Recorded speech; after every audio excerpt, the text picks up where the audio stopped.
Hi everyone, it's Glutted here. First and foremost, I would like to say that the poll video is currently being made right now, and honestly, it's gonna take a while for that one to come out. So for now, here is part 1 of how useless are the Tekken character series, which is basically all of the episodes that I've made so far, compiled into one big video. Please enjoy, and I'ma see you later.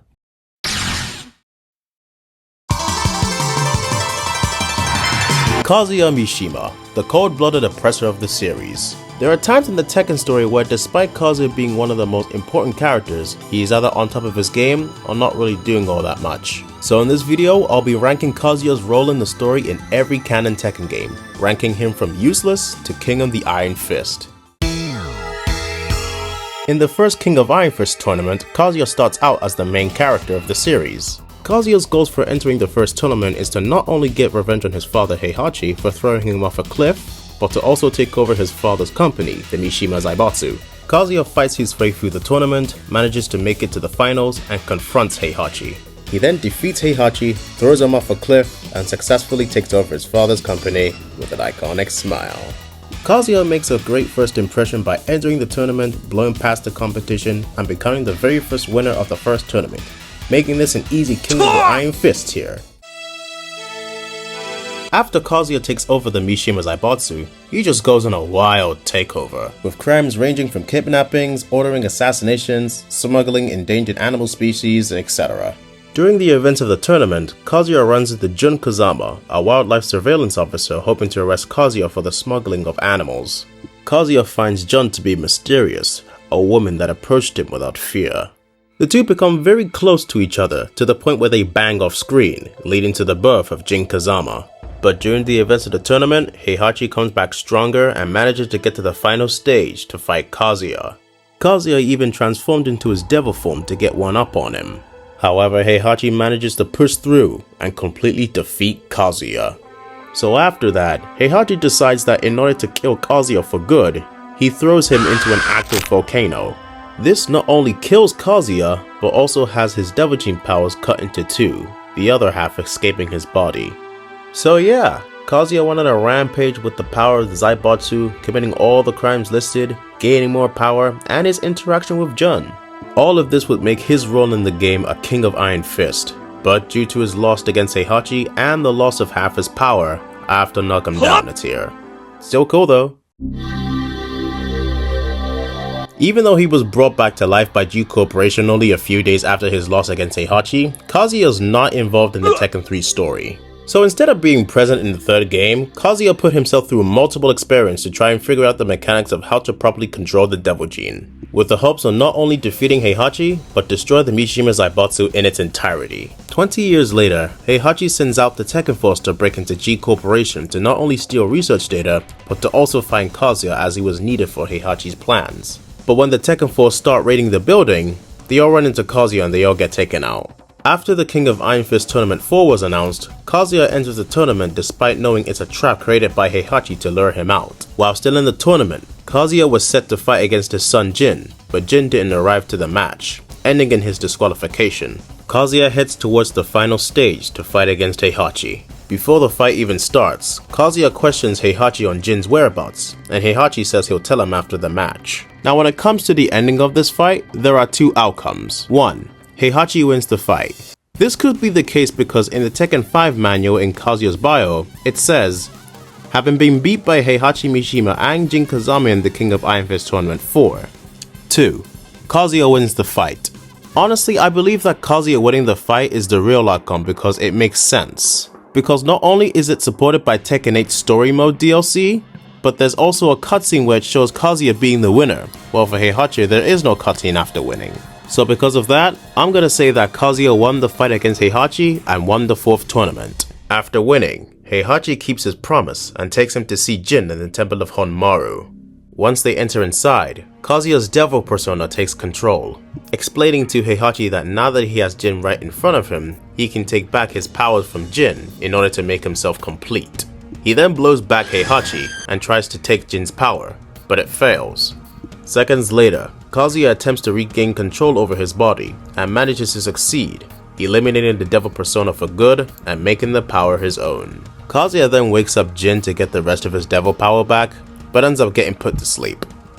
So in summary, I'd say that Kazuya had a pretty good run during the events of Tekken 4, being brought back to life, studying the Doujin, taking down the Tekken Force, beating Heihachi, winning the 4th tournament, and taking control of his devil power, showing that all those experiments that he went through paid off in the end. Even though he did lose to Jin, I'd say this is a King of Iron Fist here.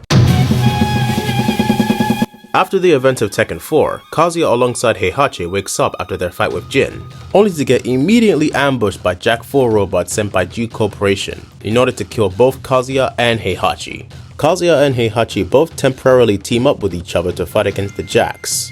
And it was going well, until Kazuya threw Heihachi to the Jacks, leaving him to die as the robots cause a giant explosion to kill Heihachi.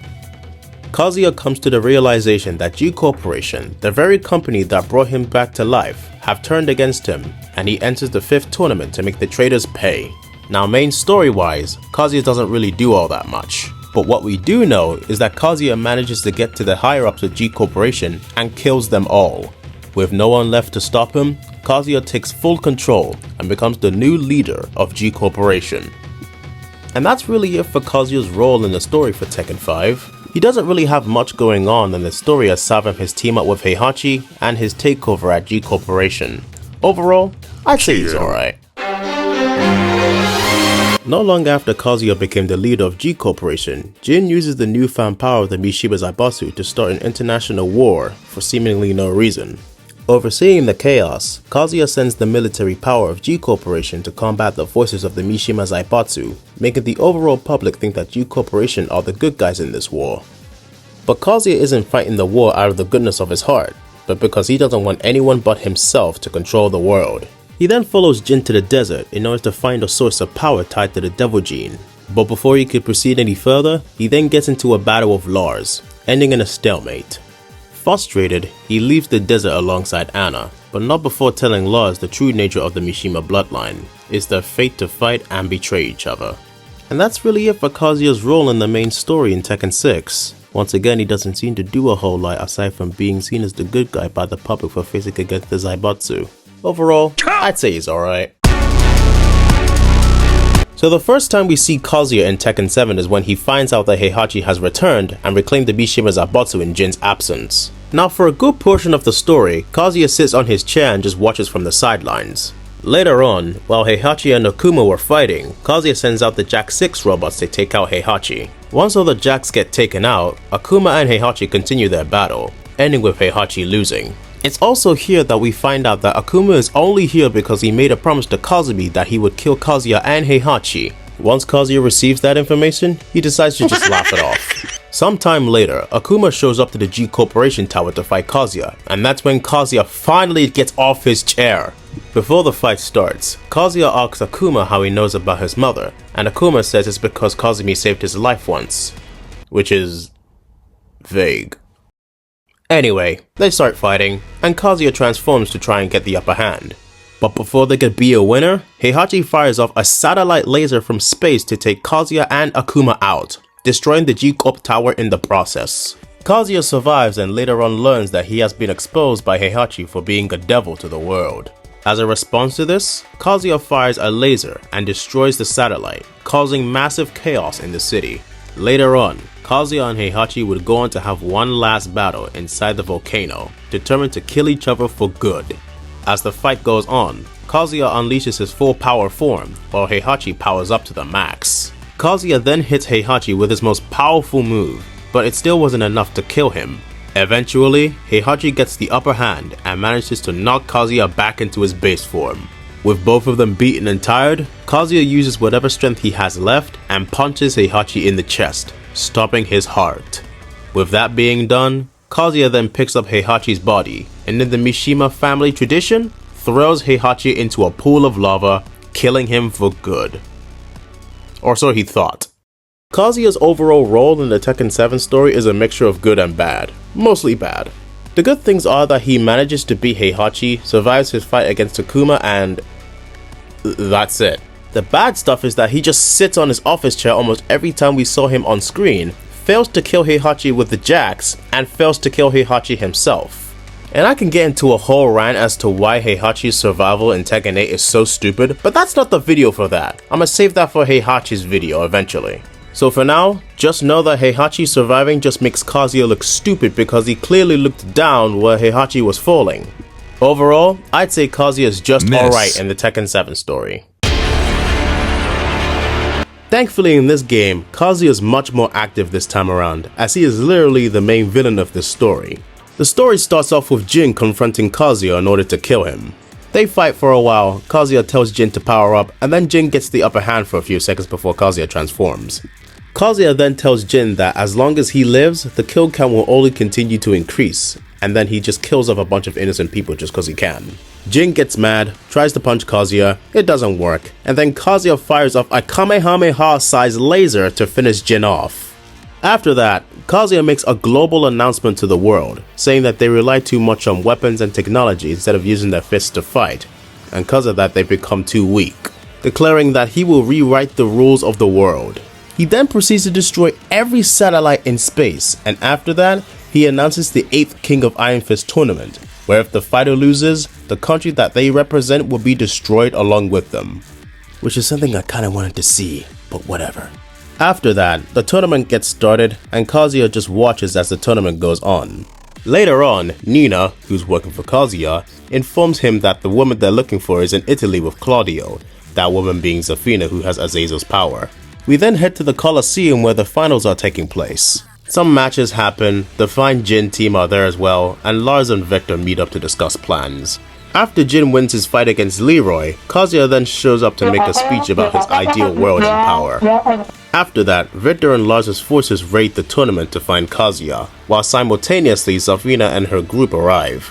As soon as they enter the Colosseum, Kazuya flies down and slam dunks on Zafina, raising her into the sky and releasing Azazel's power. Kazuya then revives Azazel in order to not only beat him, but absorb his power as well. Kazuya and Azazel then fight for a while, but not before Kazuya grabs his tail and hits him with the Mario special, and then punches Azazel in the nuts. Kazuya then fully absorbs his power and then gains a new form. Everyone then decides to jump Kazuya, and to no one's surprise, they all fail. The only one who managed to get solid hits on him was Reina, but that doesn't last for very long. But while they were jumping Kazuya, Claudio was charging up his exorcism arrow to finish off Kazuya, but Kazuya moves out the way. Kazuya then fires off a beam that supposedly kills Claudio, but not before making his arrow do a U-turn and hits Kazuya. At first it didn't seem to do all that much, but then we see that there's a crack, which makes Kazuya lose control over Azazel's power and retreats after that. We then see Kazuya being told by Nina that they've sent troops to Jin's location, which is in Yakushima. Kazuya says to leave Jin alone, so that he can kill Jin himself. Later on, while the United Nations and the G Corporation forces were fighting, Kazuya shows up to the battlefield and destroys everyone. He then senses where Jin is at and then flies there. Once he arrives, he fights Lars, who's trying to protect Jin. Kazuya then blasts Lars, thinking that he's down, only for Lars to get up and headbutt the PTSD into Kazuya. Much time has passed and Kazuya is still fighting Lars. Kazuya blasts Lars one more time, but Jin saves him. Jin and Kazuya then fight once again, but this time Kazuya decides to end it all by creating a whole Frieza death ball to destroy the whole island. And while Jin was trying to push the ball back, he got his angel power up from Jun and manages to move the death ball out the way. Shortly after that, the ocean starts to erupt and explodes. A giant rock shooting into space while Jin and Kazuya are on it, like it's JoJo Part 2. And we just get a constant back and forth between these two, just overpowering each other, with their rage arts lasting more than 10 seconds. After all that, they end it with one final clash, struggling to the point where they transform back into their base forms, their energy exploding in space, and the meteor falls down back to Earth. Which leads up into the real final battle, with both of them stripped of their power and left to fight with whatever they have left. And despite having no powers, Kazuya was still putting in the pain, but Jin wasn't going out like that. The fight goes on and they have one last clash. Kazuya gets put to sleep and seemingly gets found by Jun Kazama later on. And that's it for Kazuya's role in the Tekken 8 story. It's already a great improvement from his previous story roles in Tekken 6 and 7. Where he's much more active this time around. With him being the main villain in this game, there's clearly a lot more focus put onto him. His positives go from beating Jin at the beginning, announcing the 8th tournament to lure his target, catching Zafina to revive Azazel and take his power, soloing everyone in the Colosseum, taking out everyone in the battlefield, being on equal footing with Angel Jin, and managing to somewhat overpower Jin despite his weakened state. The only downsides to him are failing to kill Lars and failing to kill Jin. I'd say Kazuya was doing very well in the story, being the biggest threat in the story and standing on business whenever he needed to. In my opinion, this is a King of Iron Fist tier.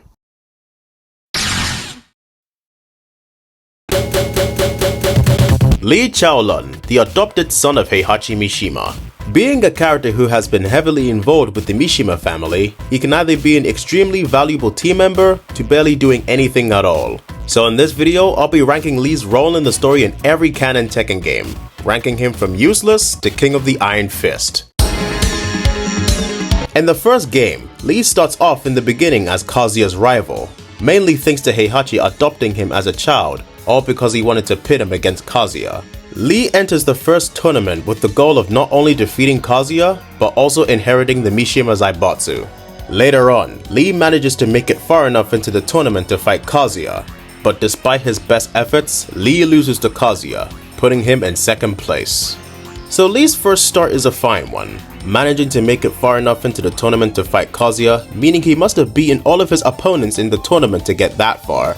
I can't say he's completely useless just cause he lost to Kazuya, so I'ma say he's just alright in Tekken 1. After the events of the first game, Lee was offered a secretary position by Kazuya, probably as a way to humiliate him since Lee was overqualified for the job. Later on, Lee comes into contact with Wang Jinrei. Wang warns Lee about the dangers of Kazuya and asks him to help restore honor to the Mishima Zaibatsu. During the second tournament, Lee runs into Heihachi, who's angry at Lee because he decided to side with Kazuya. Lee then gets easily defeated, and sometime after that, Heihachi kills Kazuya and gets back the Mishima Zaibatsu. Once Heihachi becomes the head of the Zaibatsu again, he then proceeds to kick Lee out. So Lee in this game doesn't seem to accomplish anything here. He gets put in a meaningless job position by Kazuya in order for him to get humiliated, and his plan to overthrow Kazuya failed horribly because Heihachi returned. And on top of that, he got kicked out of the Zaibatsu. Useless! After he was kicked out of the Mishima Zaibatsu, Lee was constantly thinking about how he could get his revenge on Heihachi. But then he came to the realization that it would be pointless to kill an old man, who probably didn't have that much time left. With that in mind, he retired from fighting and moved on to have a solitary life in the Bahamas. But one day, he discovered there was a huge sell-off at G Corporation's stock. Lee had a feeling that something had happened to the company, and he was right to think that because G Corp had been attacked by the Mishima Zaibatsu. Lee also finds out that they not only caused significant damage to the research facilities, but they were also looking for components that were critical for one of their projects. But when the 4th King of Iron Fist tournament was announced, Lee's lost passion for fighting was found once again, alongside his hatred for the Mishima family. But he knew he couldn't enter the tournament by being himself, so he creates a whole new persona in order to not be easily identified: Violet.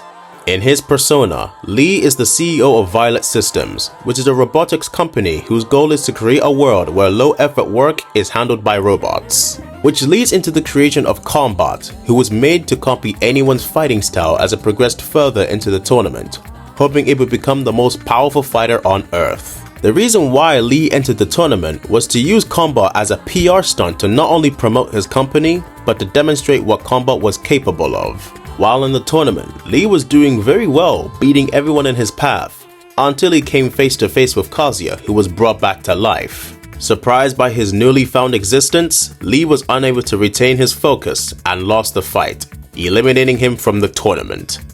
And that's it for Lee's story in Tekken 4. Tournament-wise, he does do well up until Kazuya gets the better of him, but on a character development standpoint, he does evolve from being a character who's simply Kazuya's rival into a charming character that makes him stand out from the rest. He gets a new personality, he lets go of the idea of revenge to show off how much he's changed, and most importantly, he gets his signature catchphrase. Excellent. And he also made Violet Systems and created Combat, who's basically Robot Mokujin. Overall, I'd say he's active. After the 4th tournament, Lee overheard the news that Heihachi was dead. After hearing the news, Lee attempted to take the Mishima Zaibatsu for himself, but someone else had already taken it. Lee then thought it was Kazuya who took over the Zaibatsu, which obviously made him very annoyed. 1 month later, the 5th Iron Fist tournament would get announced. Lee sees this as an opportunity to not only settle the score with Kazuya, but also take over the Mishima Zaibatsu. However, when he found out who the tournament organizer was, which was Jinpachi, he lost all interest in the tournament and went back home to the Bahamas. And that's it for Lee's story in Tekken 5. I mean, what else do you want me to say? He literally does nothing of note in the story. He's useless! Thankfully, from Tekken 6 onwards, he becomes more of a valuable team member as the story goes forward. So in the events of Tekken 6, Jin Kazama wages war against the entire world. Lee then found out that he owned a great portion of G Corporation stock, and sudden practices of military forces greatly concerned him. He then secretly arranges an investigation into what might have changed inside the company, and finds out that Kazuya was the one in charge of everything behind the scenes. During the scenario campaign, Lee runs into Lars and Alyssa. He then tells Lars that he has friends on both sides from the Mishima Zaibatsu and G Corporation, gathering any useful intel. Interested by Lars and his rebel group, Lee offers to join forces, but Lars doesn't want Lee to get too involved. Lee then gets a phone call from Julia Chang, who's been trapped by the soldiers of G Corporation. Lee then asks for Lars and Alyssa to rescue her. At the end of the campaign, Lars then takes Alyssa to Lee in order for her to be repaired, because she was being controlled by Jin and pretended to shut down afterwards. Although he didn't do a whole lot in this game, Lee does his part well, sending in his friends to gather up all possible intel on the Mishima Zaibatsu and G Corporation, asking Lee and Alyssa to save Julia, in which they do, and volunteering to be the one to help fix Alyssa. Overall, I'd say he's alright in Tekken 6. So the first time we see Lee in Tekken 7 is when he goes into a restaurant to confront the sleep fest of a character known as the narrator, and tells him to come with him.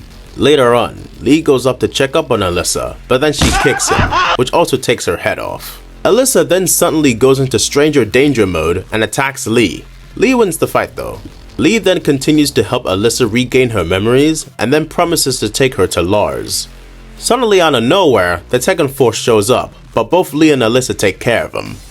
Later on, Lee meets up with Lars inside the base where Jin is being taken care of. Lee then asks Lars why he even went through all the trouble to capture Jin, but before Lars could even get to explaining why, the Tekken Force shows up.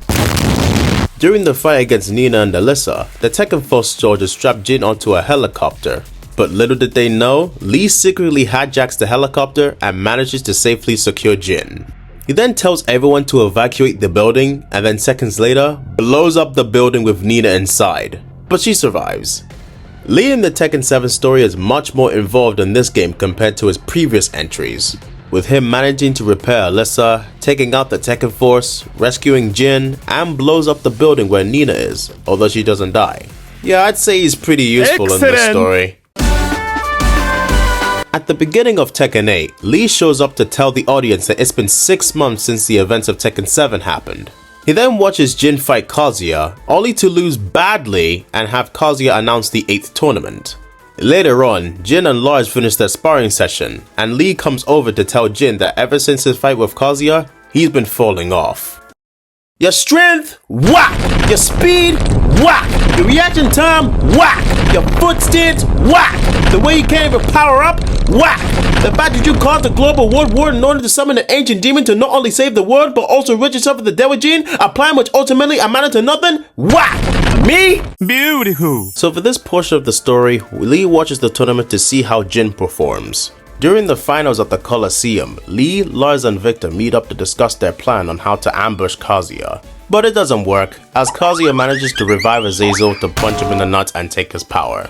Lee joins in with the rest of the cast to jump Kazuya, but again, to no one's surprise, they all fail. Later on, Lee participates in the war between the United Nations and G Corporation, with Lee wanting to test out his new suits from Violet Systems. And that's it for Lee's story role in Tekken 8. Once again, he doesn't seem to do a whole lot compared to what he did in Tekken 7.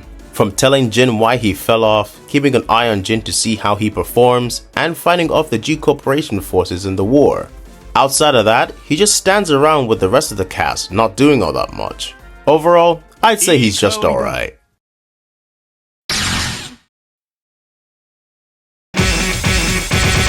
Jin Kazama, the Child of Destiny.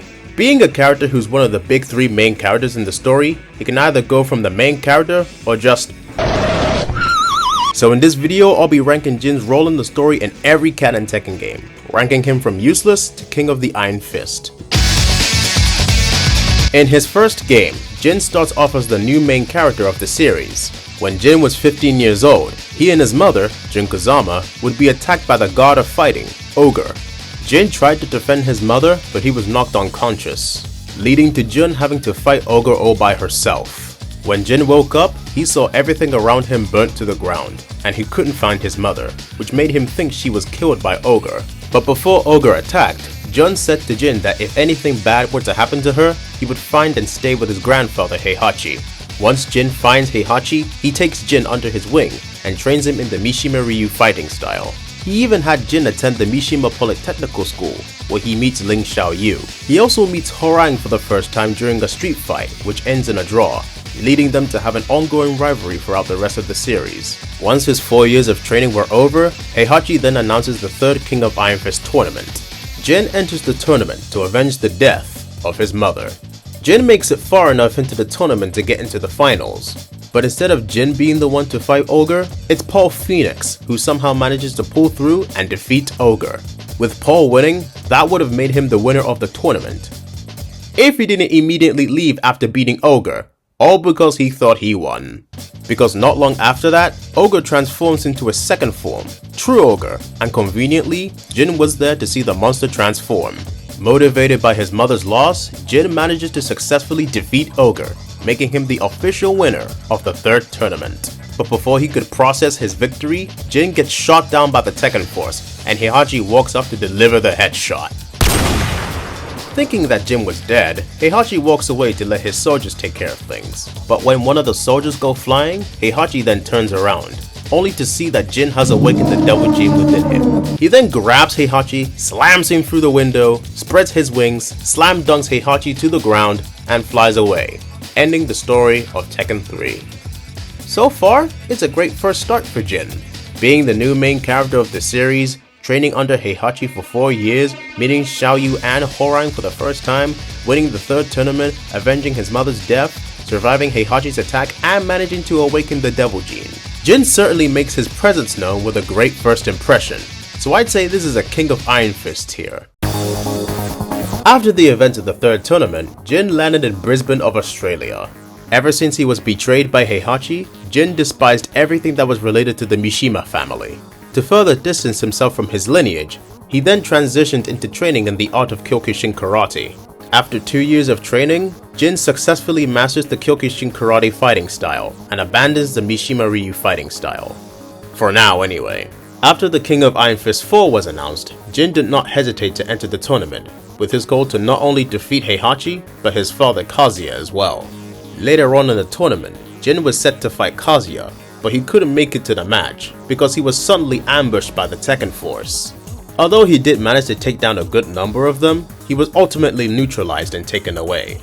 The next time we see Jin is when Kazuya and Heihachi enter the Temple of Honmaru. Jin then gets awoken by Kazuya, which then leads into their first fight in the series. Jin then beats Kazuya, knocking him unconscious. Heihachi then steps in to fight Jin, only to get whipped as well. But as soon as Jin could land the finishing blow to Heihachi, Jin all of a sudden steps in like After that, Jin lets Heihachi go and thanks his mother, then proceeds to fly away from the temple, leaving Kazuya and Heihachi behind. And that's it for Jin's story in Tekken 4. Tournament wise, he does well up until he gets captured by the Tekken Force, but that's about it. Character wise, this is where we see Jin turn into the character that we know today. A character whose main goal is to end the Mishima bloodline. A character who hated his family so much he tried to distance himself from them, even changing his fighting style into Kyokushin Karate.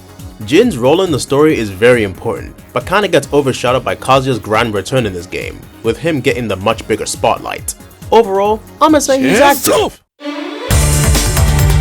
So while Jin was flying away from Honmaru, the temple explodes due to the Jack 4's ambush on Kazuya and Heihachi. But unknown to everyone, Jinpachi Mishima, who was imprisoned under the temple, was freed because of the explosion. At the same time of his awakening, Jin loses control of the Devil Gene and destroys a forest. Jin then wakes up to the destroyed forest, realizing he was the one who caused it. When he returned to Yakushima, Jin was constantly being haunted by nightmares.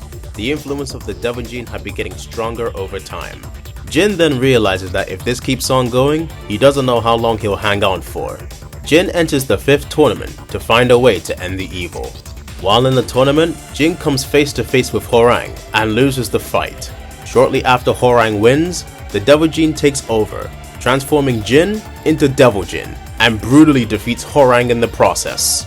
Jin continued on into the tournament and managed to make it into the final round. This is where Jin meets his great-grandfather, Jinpachi Mishima. Now the reason why Jinpachi set this entire tournament up to begin with was so that he could find someone that could kill him before the evil entity that possessed him took full control. Jin and Jinpachi then start fighting it out, with Jin coming out on top and killing Jinpachi, giving him the peace that he wanted. After the tournament ended, Jin then takes his place as the new ruler of the Mishima Zaibatsu. So once again, Jin is the protagonist of this game's story, and he does his role well. From beating Hwoarang, even though it was in an unfair manner, defeating Jinpachi, and taking over the Mishima Zaibatsu. As much as I want to give Jin a King of Iron Fist tier, he doesn't do an entire lot compared to his previous entries, but he does get bonus points for managing to take over the Zaibatsu. Overall, I'ma say he's active in Tekken 5. So now that Jin, who is known to be the true hero of the story, has the power of the Mishima Zaibatsu in his hands. Being the good-hearted character that he has been portrayed to be, surely he's going to use the Zaibatsu for a good cause, right? Right? Clearly that doesn't end up being the case, because sometime after his takeover of the Mishima Zaibatsu, Jin wages war against the entire world. To everyone, this just looks like he just started a war for no reason, but we'll get to that explanation soon. While in this position, Jin does whatever he can to give the Zaibatsu more power, by rendering most countries' militaries useless and taking over energy resources like oil fields and space colonies. G Corporation, which is led by Kazuya, decides to combat the forces of the Zaibatsu, making G Corporation look like the good guys in this war. In this story, this is where we get introduced to two new characters, Lars Alexanderson and Alessa Boskonovich. Lars was the former leader of the Tekken force, but when he saw what was going on in the war, he then decided to form his own resistance group called Yggdrasil, taking half of the Tekken force soldiers as well. Inside a Mishima Zaibatsu laboratory, Lars comes across Alessa, who is an android created by her father, Dr. Boskonovich. They both team up together in order to take down Jin and stop the war. They manage to find Jin inside his throne room. Lars and Jin then face off against each other, but before the match could continue, Jin decides to leave. But before he takes his leave, Jin tells Alessa to disable her safety mode and reboot, which causes Alessa to turn against Lars and joins Jin. It turns out that Alessa was built to serve Jin, meaning she has to obey his every command. Jin then orders Alessa to take out Lars, but she fails, retreating in the process. Raven then tells Lars that Jin is heading for the desert, and Lars decides to tag along because he has some unfinished business with Jin. When Lars arrives to the desert and takes care of some business inside the temple, he then comes face to face with Jin once again. Before the fight starts, Lars proceeds to do this. Oh! What is that? Huh? Oh shit! What is that? Anyways, Lars runs in, but gets stopped in his tracks by Alessa. They then fight again, with Lars winning the fight. Alessa then has a small moment with Lars before shutting down, and then Jin shows up to tell Lars how useless she is. That gets Lars mad and makes him more determined to take down Jin. In the end, Lars wins the fight. And after all of that, Jin finally explains the whole reason as to why he started this war in the first place. Jin then tells Lars that because he has the Devil Gene, he heard Azazel's voice in his head. Azazel tells Jin to create as much negative energy around the world as possible, because if he did that, he would be able to obtain his physical form. Jin then came to the realization that if he could produce enough negative energy across the world and give Azazel a physical form, he and Azazel would fight. which would end in both of them destroying each other.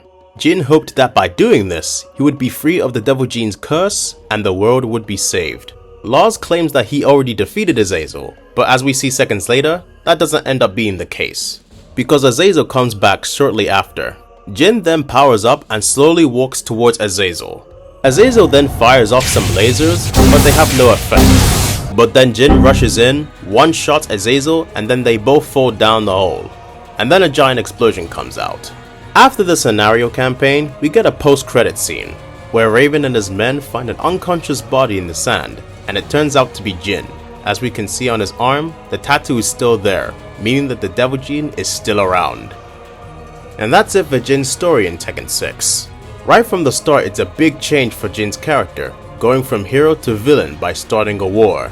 And it's not just the fact that he started a war, it's also the way his character was portrayed in this game, acting more like a traditional evil Mishima, like Kazuya in Tekken 2, and him having the whole edgelord attitude that people associate him with. Oh, and let's talk about Jin's plan to cause chaos around the world to bring back Azazel in order to achieve his freedom and world peace, because if you saw my last video, I said this: the fact that you caused the global world war in order to summon an ancient demon to not only save the world, but also rid yourself of the Devil Gene, a plan which ultimately amounted to nothing? Whack! Yeah, everything that Jin put together completely falls apart, mainly from what we see from Tekken 7 onwards. Jin wanted to die, but he's alive in the next game. The Devil Gene is still around, and through Safina's Tekken 7 DLC, Azazel's spirit lives in her. Meaning all of this was for absolutely nothing. So for all the reasons I stated, Tekken 6 Jin gets his own tier. We added him to the edgelord tier. After getting found by Raven, Jin was taken into custody by the UN. While unconscious, Jin's devil powers awaken and destroys the helicopter. Jin then aimlessly walks around the desert until some soldiers show up to take him in. He fires off a laser to get him off.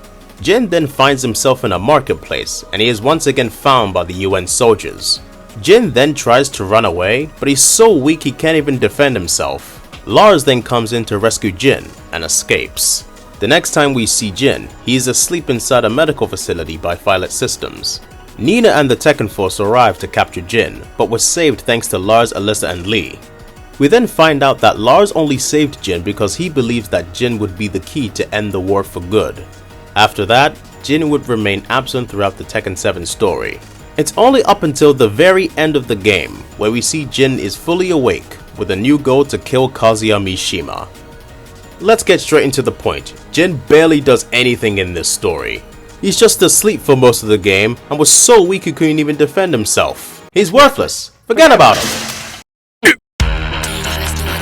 Thankfully in this game, Jin gets to become the main character again, with Kazuya being the main villain and Heihachi being out of the picture.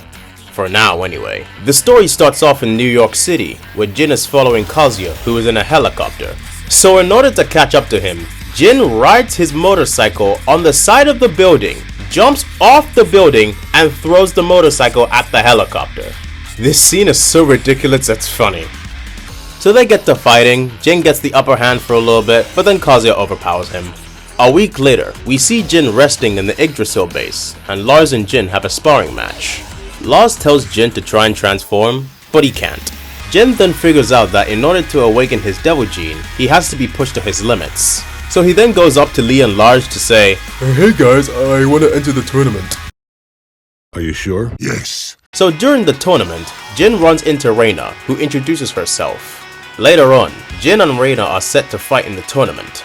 During the fight, Reina starts to hit some familiar moves.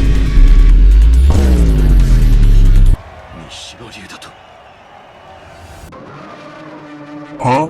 Reina then punches Jin, which causes Jin's Devil Gene to have a quick outburst. Reina gives up and Jin wins.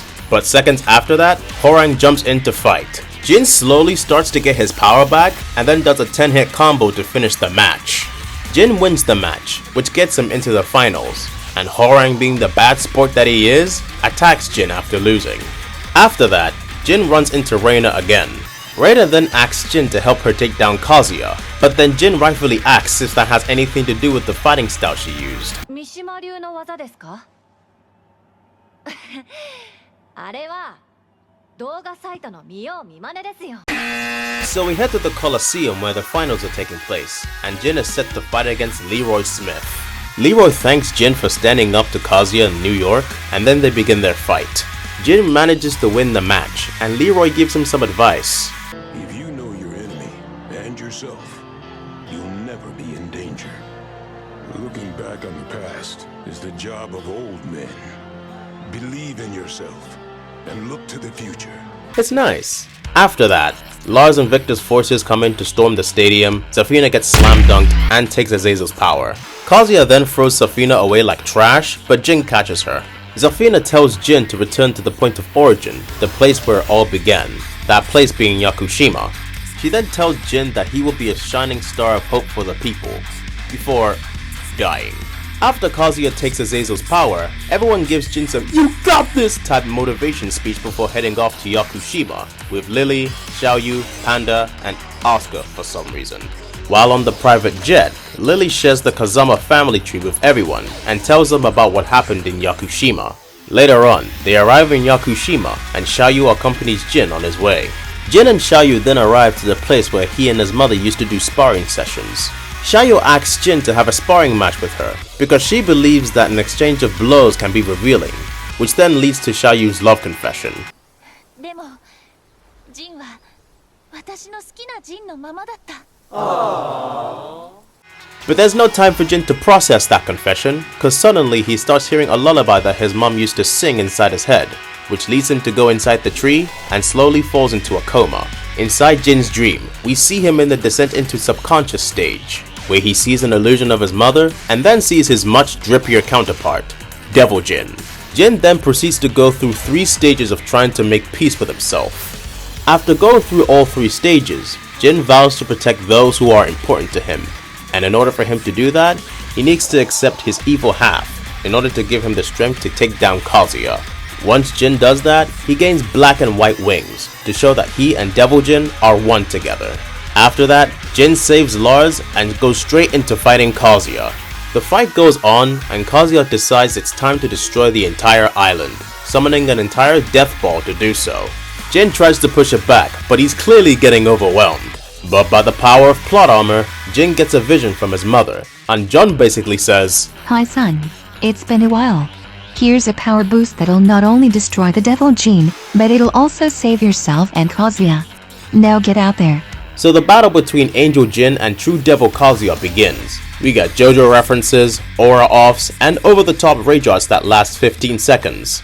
Jin and Kazuya then do a clash so powerful it causes both of them to lose their forms. The meteor falls down from space and the true final battle begins. Jin goes all out in this fight by going from Kyokushin karate back into the Mishima Ryu fighting style into the Kazama style martial arts. Eventually, Jin gets the ultimate victory against Kazuya. With the battle now over, Jin heads back and seemingly gets his happy ending with Xiaoyu. And that's it for Jin's role in Tekken 8. Already it's a great improvement from his previous story role in Tekken 7, now that he's back as the protagonist in this game. From standing up to Kazuya in New York, beating Reina, Horang and Leroy in the tournament, making amends with Devil Jin, and managing to defeat Kazuya. Honestly, Jin does his part well in the story as the returning protagonist of the series, making this an easy King of Iron Fist tier.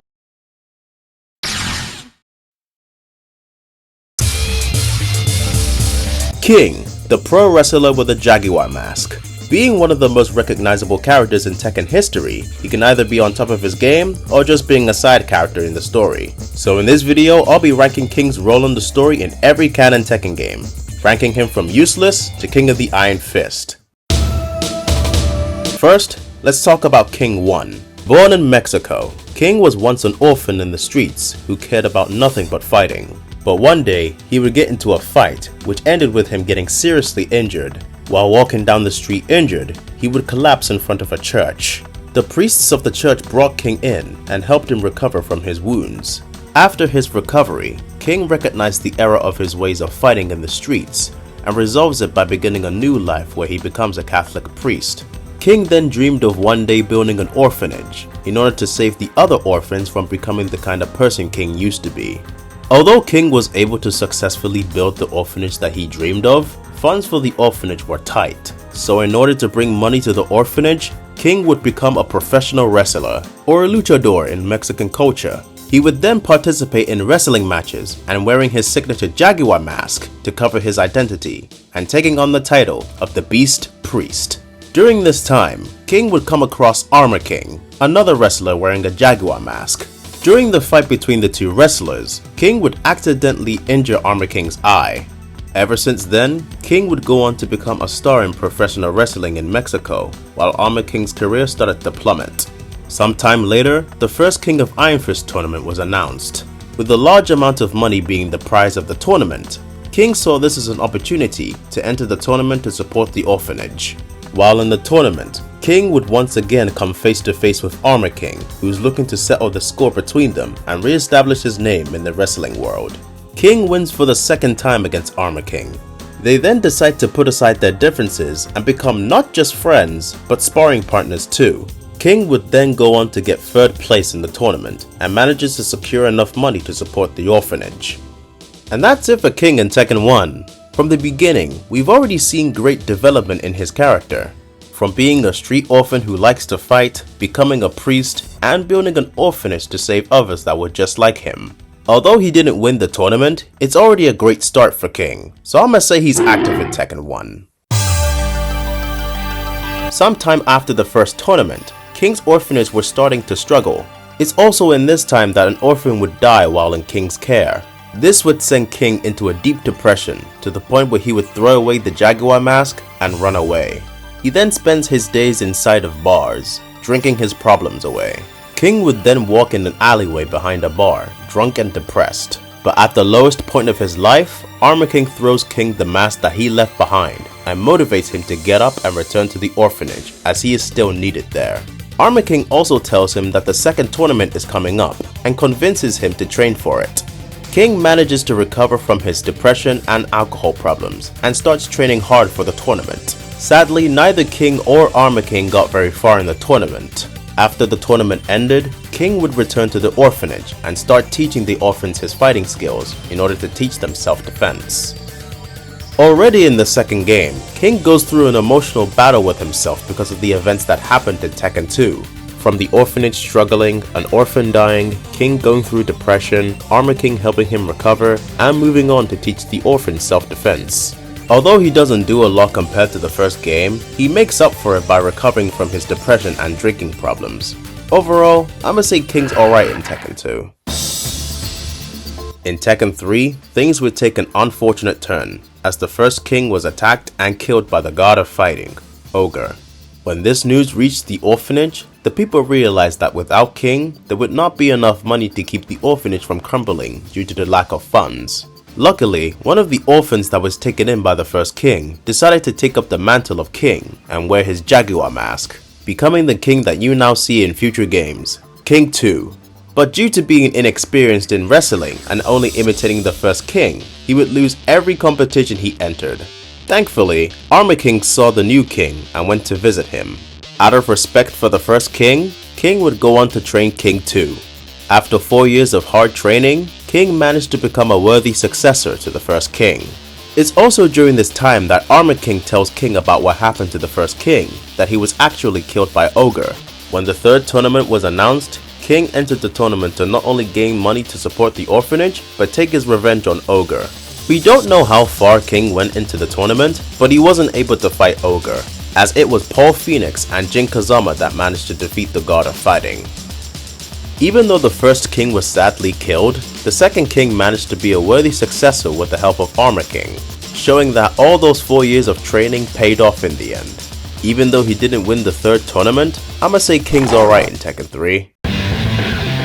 Now before we get into King's story in Tekken 4, I need to quickly talk about Armor King. During the events of Tekken 2, Armor King was suffering from a heart condition and would continue to get worse over the next 15 years. With this information, let's talk about a new character in the story, Crank Marduk. Crank Marduk is a Vale Tudo fighter from Australia. He was a feared fighter in the competition and would become undefeated for 4 straight years. Unfortunately for Marduk, he would be expelled from the professional ranks due to a minor scandal. Due to his bitterness towards his peers and society, Marduk was consumed by his anger. One day in a bar in Arizona, Marduk started a bar fight. Coincidentally, Armor King was there in the bar and tried to defuse the whole fight, but instead, Marduk would end up killing Armor King. Marduk would be sentenced to 10 years in prison for his crimes. Once King learnt of his mentor's death, he swore that he would get revenge on the man who killed him. King used the money that he earned from pro wrestling tournaments to get Marduk out of prison. He also sent Marduk a plane ticket and a news article about the 4th tournament.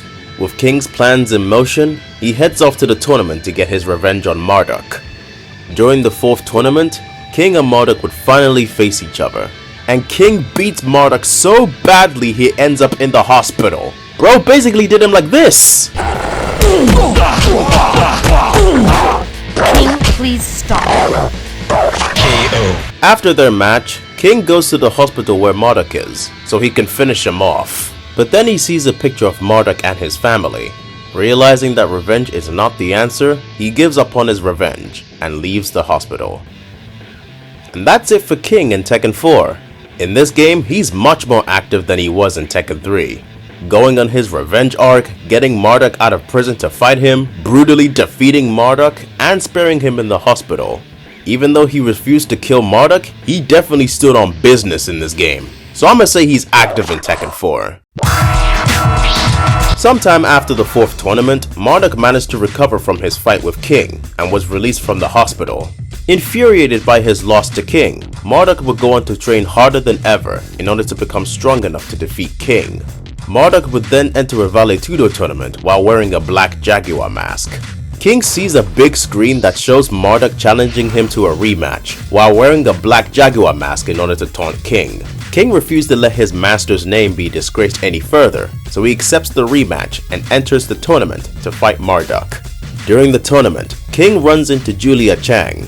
Julia tells King to stop the fighting and to not let Marduk's words get to him. King refuses to listen and then Julia attempts to stop him. King then defeats Julia and then moves on to the next round. King and Marduk then meet each other once again.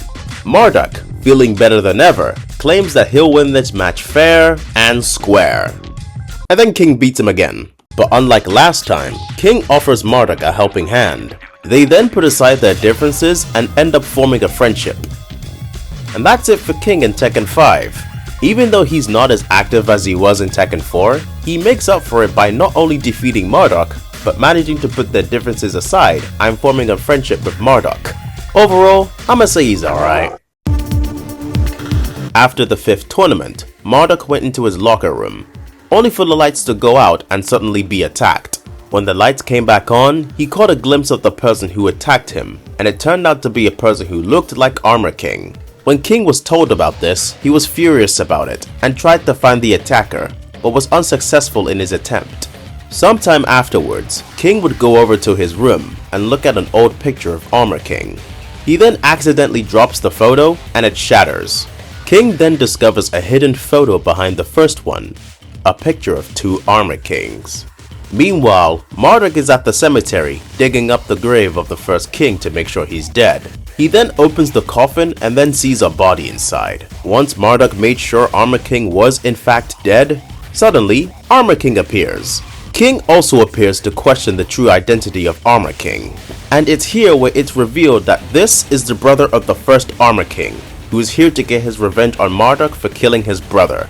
Armor King 2 says he can never forgive Marduk for what he has done. And that's it for King in Tekken 6.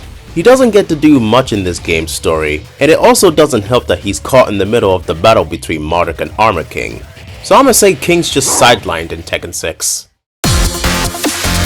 So in Tekken 7, we find out that in King's bio that Marduk and Armor King did fight each other. The fight ended up being so brutal that they both ended up being hospitalized for their injuries. Sometime after, Marduk recovers faster than expected and goes to try and kill Armor King while he's still recovering, but King manages to stop him. King then tells Marduk that if he wants a rematch with Armor King, he would have to wait for him to fully recover. Marduk agrees to these terms and writes a letter to Armor King. Once Armor King wakes up in the hospital, he saw the letter that Marduk wrote, saying that they would have a retirement match, where the loser of the match would have to retire from fighting for good.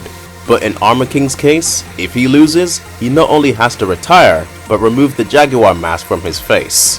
As for King himself, he went to go enter the 7th tournament to not only get the money to support the orphanage, but pay off the medical bills for Marduk and Armor King. But due to the events of the main story, we don't know what King was doing during the events of Tekken 7. And that's it for King in Tekken 7. Once again, he doesn't get to do all that much in the Tekken 7 story, especially when the focus of the story is centered around the Mishimas. So once again, I'ma say he's sidelined. Kazuya, after his battle with Jin, announces the 8th tournament. King enters the tournament and makes it far enough to enter the Colosseum. He then has a match against Steve Fox, and the winner is left unknown because it's up to the player to decide who wins. Afterwards, King joins the fight against G Corporation, and in the good ending, we see King help run a soup kitchen with the other characters. And that's it for King in Tekken 8. Thankfully, he gets to do more in the story, but not an entire lot. Overall, I'ma say King's alright.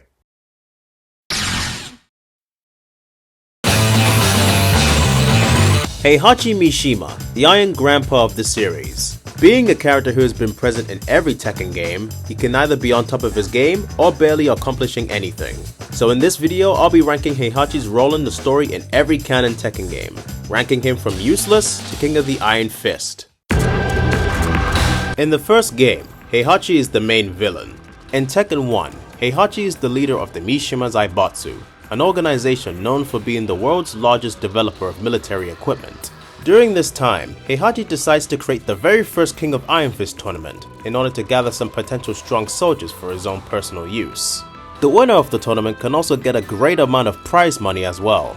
During the tournament, Heihachi's son, Kazuya Mishima, would go on to make it into the finals in order to get his revenge on Heihachi for throwing him off a cliff when he was younger.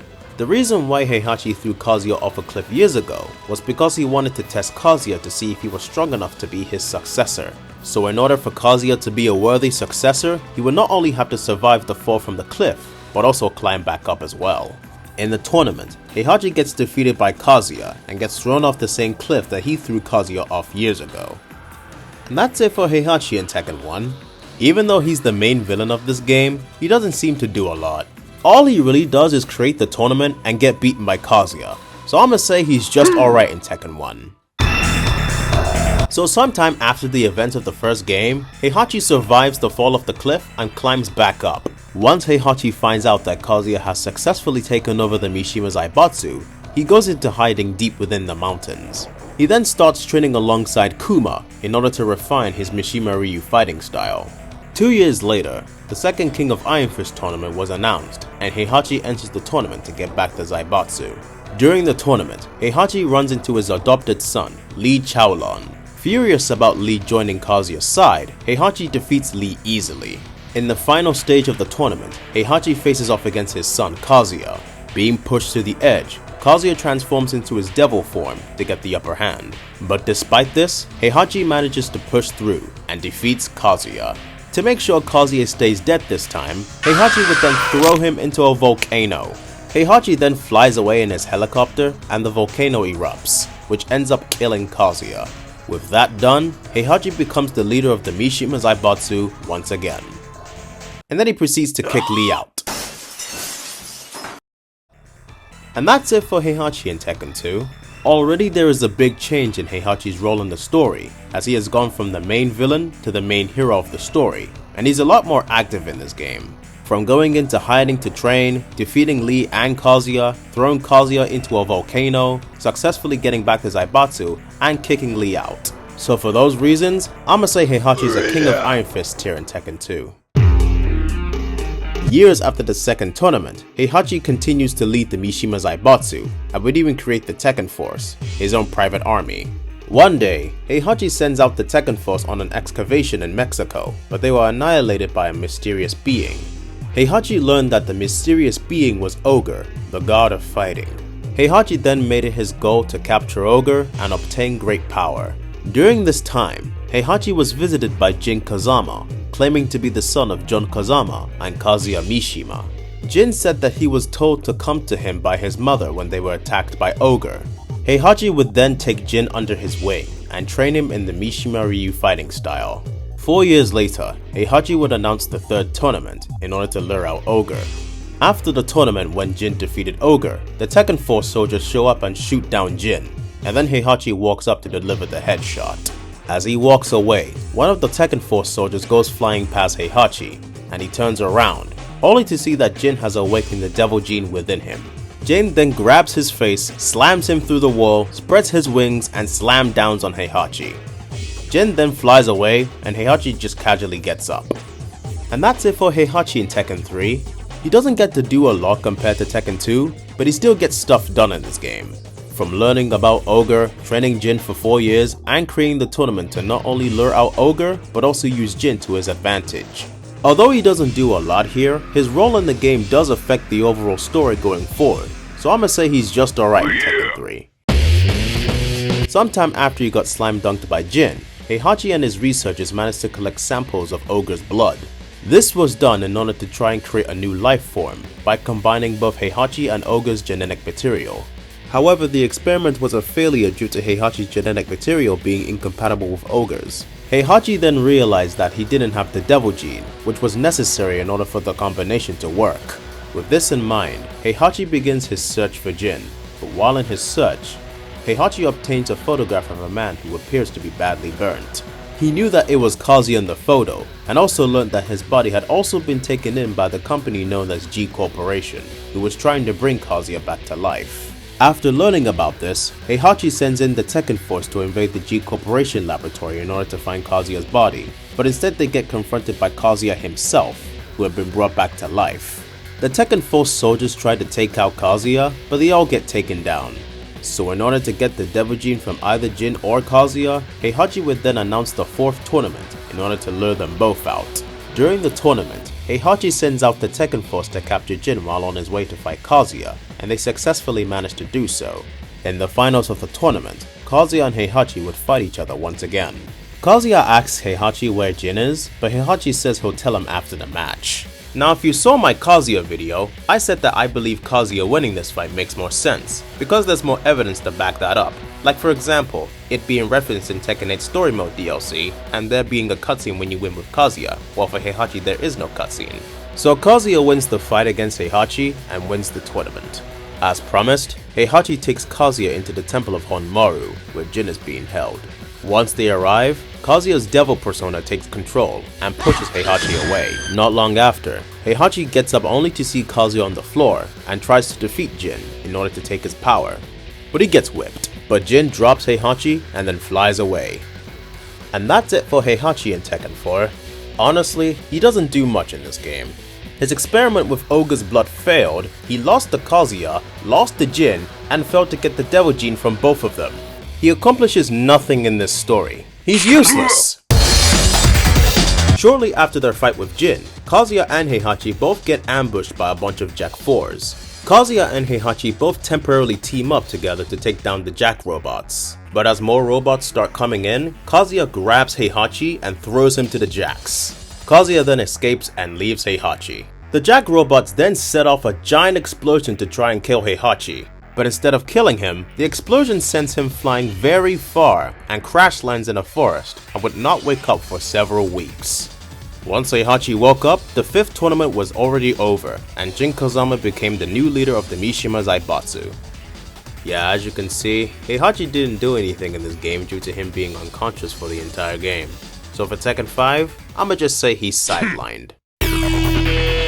After being gone for the entirety of the 5th tournament, Heihachi would return home, only to be ambushed by the Tekken Force. After the attack, Heihachi would go into hiding in the Mishima estate, with a small number of Tekken Force soldiers who chose to remain loyal to Heihachi. In the scenario campaign, Heihachi would be confronted by Lars and Alyssa. He then fights both of them and gets defeated, but quickly gets back up. Heihachi then wonders how Lars is able to overpower him in strength and skill. Heihachi then comes to the realization that Lars is in fact his illegitimate son. Lars tells Heihachi that he has a hidden epitaph he found in Central America, revealing that it was Wang Jinrei that told him about it. Lars then pulls out a gun on Heihachi, demanding the location. Alyssa tries to defend Heihachi from Lars because she believes that pointing a gun at his father is wrong. Even though bullets would literally do nothing to Heihachi, as we will clearly see in a couple seconds. Some guards try to step in, but they get dealt with. Lars then shoots at Heihachi, And somehow, Heihachi has the speed and reaction time to not only lean back, but catch the bullet with his teeth. Lars then gets a phone call from Togu saying that the epitaph has been found within a facility in the Mishima Zaibatsu headquarters.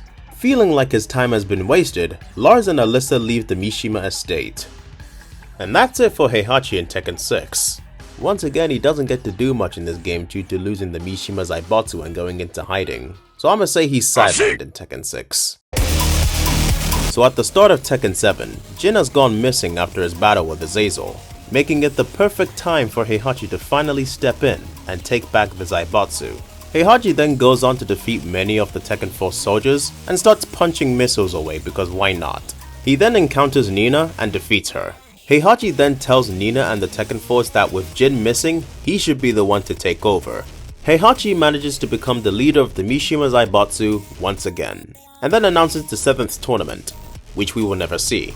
Heihachi and Nina then take a plane in order to Italy to recruit Claudio in order to take down Kazuya. Claudio and Heihachi fight for a bit, and then afterwards, they come to an agreement to work together. Okay, so let me just quickly talk about Heihachi's plan in this game. You see, his plan is to try and expose Kazuya for being a devil, because when Jin was in charge of the Zaibatsu and started the war, the public saw Kazuya as the hero, because him and G Corporation were the only ones that could fight against the Zaibatsu. Heihachi believes that if he manages to expose Kazuya, the people will turn against G Corporation and see Heihachi as the hero. Back at the Mishima Zaibatsu headquarters, Heihachi says in order for his plan to work, he needs Jin. Later on in the story, the Mishima Zaibatsu find out that Jin has been taken by Lars. Heihachi then sends out the Tekken Force to try and capture Jin, but they get taken out. Later on, Heihachi is meditating inside the Mishima dojo, but then suddenly gets attacked by Akuma, who has been sent by Heihachi's wife Kazumi to kill him and Kazuya. Heihachi then gets defeated by Akuma, but recovers not long after. Returning to the Mishima Zaibatsu headquarters, Heihachi realizes that if Akuma ends up fighting Akuma, he could use that to his advantage. So he tells his soldiers to tell the world that he's dead and calls off the tournament. Later on, Akuma and Kazuya start fighting, and Kazuya transforms. Once the Zaibatsu manages to record Kazuya in his devil form, Heihachi then uses a satellite laser from space to kill both Kazuya and Akuma. But Kazuya survived the explosion and shoots a laser at the satellite, which destroys an entire town. Sometime after, Heihachi gets interviewed by the narrator of Tekken 7, with the narrator wanting to uncover the true secrets of the Mishima family. And this is where Heihachi talks about meeting his wife Kazumi for the first time. Kazumi first entered the Mishima dojo when she was a child and trained under Heihachi. Dedicated to her training and steadily improving, Heihachi considered her as his rival at the time. As time went on, Kazumi and Heihachi grew closer, and eventually they had a child named Kazuya. But then one day, Kazumi suddenly collapsed during training and Heihachi rushed her to bed. Heihachi goes on to train by himself, but then he sees Kazumi.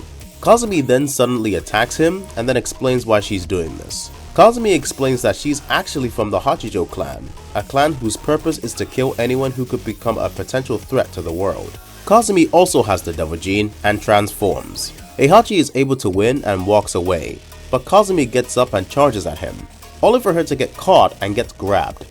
Kazumi then tries to sweet talk her way out of it, but Heihachi doesn't fall for it and snaps her neck. Heihachi then takes one last look at her and then sheds a tear. Heihachi then goes on to say that because Kazumi was a devil, he thought that her powers would be transferred to Kazuya as well, so Heihachi threw Kazuya off a cliff to make sure. Not only is this a very stupid retcon, but it also doesn't make any sense, because 1. The original reason why Heihachi threw Kazuya off a cliff was because he wanted to see if Kazuya was truly strong enough to be his successor, and most importantly, this reason is stated in multiple games. And even though the anime is not canon, it's even mentioned there as well. If you're truly my son, then you'll be able to climb back up. Please don't! Please don't! 2. Prior to Tekken 7, Kazumi was neither seen or mentioned in the story. She was never introduced as a character before Tekken 7. Anyway, let's fast forward to the final battle with Kazuya and Heihachi. Both of them give it their all in this fight, with both of them going full power. Kazuya then hits Heihachi with a full power blast, but Heihachi not only survives, but manages to overpower Kazuya and knocks him back into base form. After struggling to take each other down, Kazuya punches Heihachi in the chest. which knocks him down. After that, Kazuya takes Heihachi's body to a volcano and throws him into a pool of lava. And that's it for Heihachi in Tekken 7. So far, out of all the Tekken games, this is the most active Heihachi has been since Tekken 2. Taking back the Mishima Zaibatsu again, defeating Claudio, surviving against Akuma, managing to expose Kazuya, and managing to fight against Kazuya at full power. Despite losing to Kazuya, Heihachi does his part well as the main protagonist of this game. Overall, I'ma say he's active. So, with the Mishima saga coming to a close, and Kazuya successfully killing Heihachi, surely this means we won't have to see Heihachi in another Tekken game, right? Of course not! Immediately after Heihachi gets thrown into a volcano, he gets saved by one of the Tekken monks. Okay, first, why? Second, who or what is a Tekken monk? Don't worry, we'll talk about that later. After being saved, we later on find out that Heihachi has amnesia due to his fight with Kazuya. How? He then gets recruited by the Tekken monks in order to learn the ultimate Mishima technique, which requires the warrior to be pure of heart in order to master it. 6 months pass by and Heihachi is sparring with Shiryu, the high priest of the Tekken monks. Now before we go any further, let me quickly explain who the Tekken monks are. The Tekken monks are a clan of warriors dedicated to their pursuit of martial arts, while secluding themselves from the world. The Tekken monks only have one vow: to master the ultimate technique lost to time and restore the Mishima style to its former purity. With that explanation done, Heihachi and Shiryu discuss about the Star Crusher trial, a trial where a warrior must destroy a meteorite that falls every 200 years. Later on, Lydia, Eddie, and Yoshimitsu come to visit the newly reformed Heihachi and is impressed by his training. But according to Shiryu, Heihachi's wavering mind is causing an imbalance in mind, body, and technique. So in order to achieve balance, the Tekken monks use a forbidden technique in order to get Heihachi's mind right. Even though it might affect his memories, they still go through with the process. Heihachi meets up with the past version of himself, saying that he can't let the Tekken monks have their way. Heihachi then manages to win the fight and suppress his older self. Later on, Heihachi and Lydia have a sparring match. On the day of the trial, Lydia asks Heihachi if he would like to join them in the fight against Kazuya, and Heihachi says, "Yeah." Later on, Heihachi is preparing himself for the trial, while at the same time, Jin and Kazuya are fighting in space, and the explosion caused several meteors to fall down to Earth. With the meteor coming towards him, Heihachi braces himself and catches the meteor, but he's being pushed back. So as a last resort, Heihachi headbutts the meteor. And this not only completely destroys the meteor, but it somehow fixes Heihachi's amnesia and gets all his memories back, turning him into the Heihachi we know and remember. After he gets his memories back and obtains the ultimate Mishima technique, Heihachi goes on to take out a great number of the Tekken monks, including Shiryu and Suzaku. Lydia, Eddie, and Yoshimitsu team up together to try and stop Heihachi, but it doesn't go well. Yoshi gets tossed, Eddie gets smacked away, and Lydia gets her speech interrupted. Nie poddam się, nie tylko ze względu na mój kraj, ale i losy całego... After taking all of them down, Heihachi says he'll put Kazuya back in his place, and also says once their blood awakens, everything will fall into place, probably talking about Reina having the devil gene. And that's it for Heihachi in Tekken 8. Right from the start, there are a lot of things wrong with this DLC story, and Heihachi coming back was one of them. From training with the Tekken monks for 6 months, managing to suppress his older self, destroying an entire meteor, getting his memories back, obtaining the ultimate Mishima technique, defeating most of the Tekken monks, and defeating Lydia, Eddie, and Yoshimitsu. Overall, I'ma say he's alright in Tekken 8.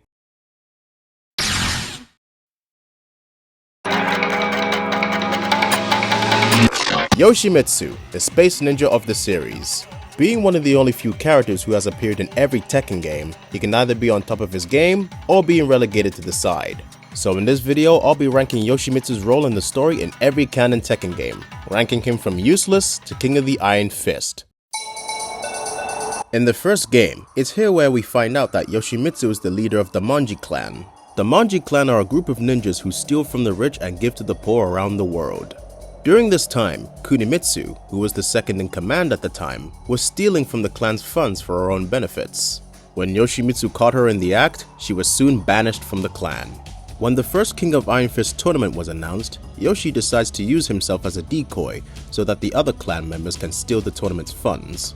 During the tournament, Yoshi would cross paths with Gonryu. Yoshi would then defeat Gonryu, take all of his money, and give it all to the poor people. And martial law. And that's it for Yoshimitsu in Tekken 1. In the first game, he makes quite a name for not just himself, but for the Manji clan as a whole. His highlight in the story was defeating Gonryu and robbing him of all his money. So I'ma say Yoshi's just alright in Tekken 1. Sometime after the first game, Yoshimitsu breaks into a Mishima Zaibatsu laboratory in order to steal the secrets of a perpetual generator that was being developed. But while in his search, Yoshimitsu would be caught by the security forces and would lose his left arm due to the ensuing firefight. However, Dr. Boskonovich, the developer of the perpetual engine, would operate on Yoshimitsu by replacing his left arm with a robotic arm, powered by the perpetual engine. Sometime after Yoshimitsu managed to escape from the laboratory, he heard that Dr. Boskonovich had been kidnapped by Kazuya Mishima. So as an expression of gratitude, Yoshimitsu enters the tournament to save the doctor. Sometime after, Yoshi sees the helicopter that Dr. Boskonovich is being held in, breaks into the helicopter, and successfully manages to save the doctor. And that's it for Yoshi in Tekken 2. Honestly, pretty important things happened to Yoshi in this game. From losing his arm, meeting Boskonovich, getting his robotic arm, and saving Boskonovich as a token of gratitude. For those reasons, I'ma say he's active. Years after the second tournament concluded, Yoshimitsu would be providing funds to help out Dr. Boskonovich with his cold sleep research. The reason being that Dr. Boskonovich wanted to keep his dead daughter's body in order to find a way to achieve eternal life through technology. That dead daughter would be revealed to be Alyssa later on. One day, Yoshimitsu went over to visit the doctor, only to find out that the doctor is suffering from a pathological organism while working on the cold sleep machine. Dr. Boskonovich claimed that the only thing that could cure him is the blood of the fighting god, Ogre. So in order to save his friend once again, Yoshimitsu enters the third tournament to retrieve Ogre's blood. Even though it's never explained how far Yoshi went into the tournament, we do see and hear about Dr. Boskonovich in future games, so it's safe to assume that Yoshi was able to kill Boskonovich. And that's it for Yoshimitsu in Tekken 3. Even though he didn't go through a lot in this game, he still managed to cure Dr. Boskonovich of his disease, so I'ma say he's alright. 2 years after the third tournament, Yoshimitsu, along with the Manji clan, continued to support refugees who were in need of food, shelter, and medical assistance. But due to the lack of funds and overall manpower, Yoshi became uncertain about the organization's future. Sometime after, the fourth tournament was announced, and Yoshi envisioned a reality where the Manji clan and the Mishima Zaibatsu joined together, so that the Manji clan can use the Zaibatsu's wealth to help out a lot of people. With this goal in mind, Yoshi heads off into the tournament in order to defeat Heihachi Mishima. It's not known how far Yoshi got into the tournament, but what we do know is that the union between the Manji clan and the Mishima Zaibatsu did not happen. However, Yoshi did manage to break into the Zaibatsu's vault and steal all the money. During all of this, Yoshi sees an unconscious Brian Fury lying down and takes him to Dr. Boskonovich. Boskonovich wants to cooperate with Brian, helping him with his current condition. He offers to expand Brian's lifespan by mechanizing him, but in return, Boskonovich wants to keep his original body once Brian is reborn in his new body. Brian agrees to this, and Boskonovich tranquilizes Brian in order to start. And that's it for Yoshi in Tekken 4. Even though he didn't accomplish his main goal of reuniting both the Manji clan and the Zaibatsu, he did manage to accomplish other things in this game, that being stealing the Zaibatsu's money and saving Brian. Overall, I'ma say he's alright. 1 month after the tournament, Yoshimitsu will go to visit Dr. Boskonovich's lab, only to find it in ruins and many of his clan members killed. He then finds Boskonovich in the deepest part of the lab. Boskonovich said that it was Brian who caused all this. After installing a perpetual generator, Brian destroyed the lab and killed the Manji clan members as a token of gratitude. After finding out that Brian will be at the 5th tournament, Yoshimitsu enters the tournament in order to get his revenge. It's not known how far Yoshi got into the tournament, but we do know that he was able to stop Brian's plans from using his new perpetual generator. And that's it for Yoshimitsu in Tekken 5. Like in the last game, he doesn't get much to do in this one. And this is also the game where Yoshi makes it his goal to hunt down Brian in order to avenge his fallen comrades, which he will never accomplish for the foreseeable future. Overall, I'ma say he's alright. During the 5th tournament, Yoshimitsu noticed a sinister aura coming from his sword. Due to its nature, the sword was in a continuous pursuit of blood, which can drive the wielder of the sword into insanity. Yoshimitsu has been able to suppress the sword's power by feeding it the blood of the wicked. However, the sword was becoming more difficult to control. If left unchecked, the sword could cause a lot of destruction while looking for a new owner. In order to prevent this, Yoshi would switch to another blade called the Fumiken, a sword with the ability to seal the power of the evil sword.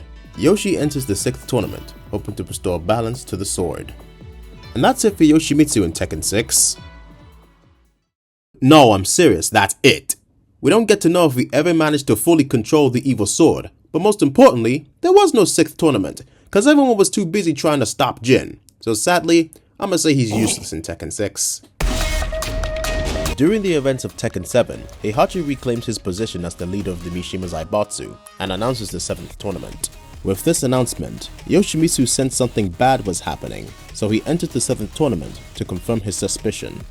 But he doesn't get to do that, cause Heihachi cancelled the tournament just to kill 2 people. Now I know his ending is not canon, but I at least want to talk about it. Yoshi heads to the Mishima dojo to gather some intelligence, but instead he finds Leo Cleason and the two fight. Yoshi wins the fight, but quickly notices that Leo isn't breathing, so he performs CPR. Leo is able to wake up, but seconds after Leo recovers, Leo gets scared of Yoshi's Tekken 7 design, knees him in the balls, and leaves. And that's it for Yoshi in Tekken 7. I mean, do I have to say anything else? He does nothing in this game. He's useless. During the events of Tekken 8, Yoshimitsu accepted a request from an investor of a refugee relief project. He was given the information of finding the archives containing the information of the Mishima Zaibatsu's past doings. After going through the information that his clan members had gathered, Yoshimitsu went into an old underground cave, a place where legend says that it was once a place where the Mishimas used it for exorcisms. He scanned the place and finds the archives he was looking for. Suddenly, a sinister aura surrounding the archives resonated with Yoshimitsu's sword, causing a wave of evil to burst out. The evil sword goes into a state of bloodlust once again. Yoshimitsu quickly stabs himself to at least satisfy its thirst, but that only makes it worse as the blade becomes even more uncontrollable. Upon his arrival, the elders of the clan teach Yoshimitsu how to suppress the evils of the sword, even if for a while. Dr. Boskonovich then gives Yoshi the latest reinforced armor, heading off to his journey to see where his sword takes him. All of that was from his character profile. Now let's get to the main story.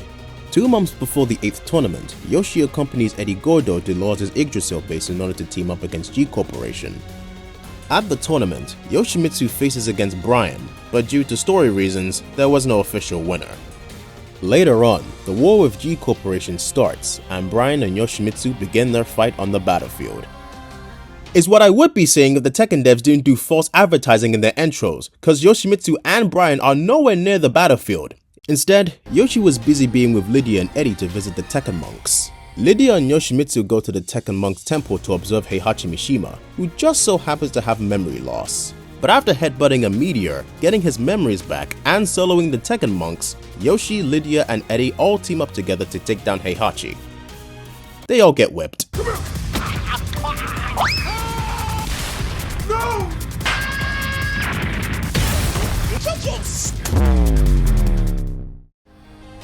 And that's it for Yoshimitsu in Tekken 8. Even though he's more present in the story, he still doesn't get to do much in this game, so I'ma say he's sidelined.